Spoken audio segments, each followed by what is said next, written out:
अवधूत चिंतन श्री गुरुदेव दत्त. श्री स्वामी समर्थ. तुम्हा सगळ्यांचं स्वामी श्रद्धाक्षावर खूप खूप मनापासून स्वागत. येत्या रविवारी 15 फेब्रुवारीला आहे महाशिवरात्र आणि महाशिवरात्री निमित्त आपण अनेक सेवा आणि उपाय बघत आहोत. आणि यंदाची जी महाशिवरात्र आहे ती विशेष फलदायी असणार आहे.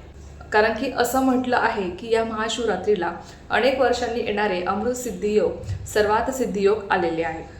त्यामुळे या वर्षीची महाशिवरात्र ही विशेष फलदायी असणार आहे. त्यामुळे या दिवशी आपण ज्या कोणत्या सेवा करणार आहोत किंवा उपाय करणार आहोत त्या आपल्याला अनंत पटीने लाभ देऊन जाणार आहेत.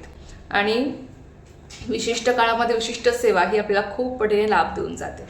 तर बघा, महाशिवरात्र म्हटली की भगवान शंकरांची आपण जास्तीत जास्त सेवा उपासना करत असतो. या काळामध्ये शिवतत्व जास्तीत जास्त प्रमाणामध्ये जागृत असतं आणि जेव्हा त्यांची सेवा आपण करतो आणि असंही भगवान शंकर हे महादेव आहेत, ते देवांचे देव आहेत आणि त्याचप्रमाणे ते भोलेनाथ आहेत. आपण त्यांना भोलेनाथ म्हणतो. आपण त्यांना भोलेनाथ किंवा भोळा शंकर का म्हणतो? कारण की ते आपल्या भक्तांवर लवकर प्रसन्न होत असतात.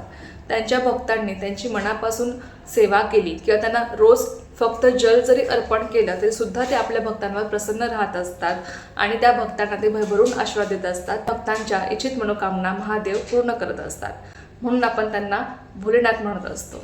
आणि महाशिवरात्रीचा हा जो काही दिवस आहे तो शिव उपासनेसाठी, भगवान शंकराच्या उपासनेसाठी अत्यंत महत्त्वाचा हा दिवस आहे.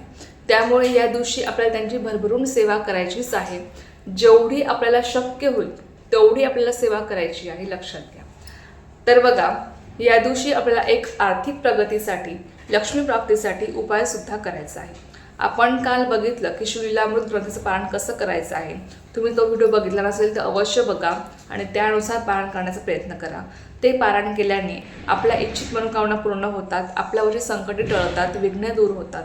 नक्की करण्याचा प्रयत्न करा. ज्याला जमतं त्याने नक्कीच करण्याचा प्रयत्न करा. त्याचबरोबर बघा, आपण आजच्या व्हिडिओमध्ये बघणार आहोत की या महाशिवरात्रीला आपल्याला लक्ष्मी प्राप्तीसाठी एक उपाय करायचा आहे. खूप सुंदर हा उपाय आहे. कोणीही सहज हा उपाय करू शकतो. या दिवशी मी तुम्हाला मगाशीच सांगितलं, अनेक वर्षांनी आलेले अमृत सिद्धियोग, सर्वात सिद्धियोग हे यावर्षी आलेले आहेत महाशिवरात्रीला आणि त्यामुळे हा दिवस विशेष फलदायी असणार आहे. आणि त्यामुळे या दिवशी आपल्याला लक्ष्मी प्राप्तीसाठी हा उपाय करायचा आहे. आता उपाय काय करायचा आहे ते आपण बघूया. बघा, तुम्हाला या दिवशी, आता तुमच्या घरामध्ये शिवपिंड असेल तर अतिशय उत्तम आहे. नसेल तर तुम्ही जवळपासच्या भगवान शंकराच्या मंदिरात जाऊन सुद्धा तुम्ही हा उपाय करू शकता. आता काय होतं ना, महाशिवरात्रीला भगवान शंकरांच्या मंदिरामध्ये खूप गर्दी असते. इतकी गर्दी असते की रांग लागते दर्शनासाठी. त्यामुळे आपण तिथे जाऊन खूप वेळ बसू शकत नाही किंवा खूप वेळ आपण त्यांची सेवा करू शकत नाही. मग अशा वेळेस तुम्ही घरी सुद्धा हा उपाय करू शकता. खूप प्रभावी हा उपाय आहे. फक्त मनापासून पूर्ण श्रद्धेने करण्याचा प्रयत्न करा. तर आता उपाय बघा. सर्वात प्रथम तुम्हाला या दिवशी सूर्योदयापूर्वी उठायचं आहे. शुचिर्भूत तुम्हाला व्हायचं आहे. त्यानंतर बघा, तुम्हाला भगवान शंकरांच्या पिंडीवर अभिषेक करायचा आहे. सर्वात आधी तुम्हाला पाण्याने अभिषेक करायचा आहे. अभिषेक करत असताना तुम्ही ओम नमः शिवाय या षडाक्षरी मंत्राचा किंवा नमः शिवाय या पंचाक्षरी मंत्राचा तुम्हाला जप करायचा आहे. बघा, पुरुषांनी ओम नमः शिवाय या मंत्रात जप करायचा असतो आणि स्त्रियांनी नमः शिवाय या पंचाक्षरी मंत्रात जप करायचा असतो. तर तुम्हाला काय करायचं आहे, तुम्हाला सर्वात प्रथम शिवपिंडीवर पाण्याने अभिषेक करायचा आहे आणि ओम नमः शिवाय किंवा नमः शिवाय या मंत्राचा तुम्हाला जप करायचा आहे. त्यानंतर बघा, तुम्हाला उसाचा रस घ्यायचा आहे.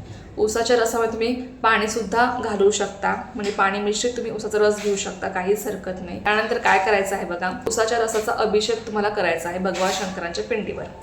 आता उसाच्या रसाचा अभिषेक करताना तुम्हाला काय करायचं आहे, 108 वेळेस तुम्हाला ओम नमः शिवाय किंवा नमः शिवाय या मंत्राचा तुम्हाला जप करायचा आहे. चमच्याने तुम्हाला अभिषेक करायचा आहे आणि ओम नमः शिवाय किंवा नमः शिवाय तुम्हाला या मंत्राचा 108 वेळेस जप करायचा आहे. त्यानंतर बघा, तुम्हाला भगवान शंकरांना भस्म अर्पण करायचं आहे. बेलपत्र अर्पण करू शकता, 11 किंवा 21 किंवा 108. धोत्र्याची फळं तुम्ही अर्पण करू शकता. त्या सगळ्या सेवा तुम्ही करू शकता.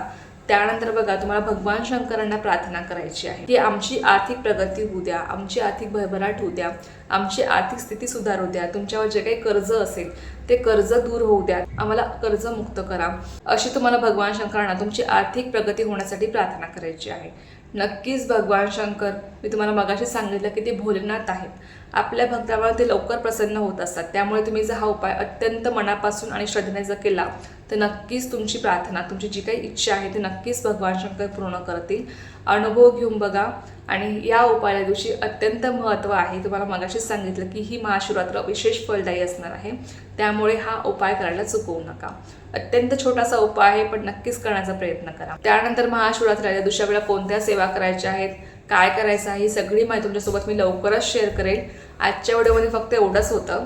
तर झालेली सेवा मी स्वयंमाईने रुजू करते आणि आजचा व्हिडिओ इथेच थांबवते. तुम्हाला ही माहिती आवडली असेल तर व्हिडिओला लाईक, शेअर, सबस्क्राईब करायला विसरू नका. पुन्हा भेटूया अशाच एका नवीन व्हिडिओसोबत किंवा विषयासोबत. तोपर्यंत सर्वांना श्री स्वामी समर्थ. जय जय स्वामी समर्थ.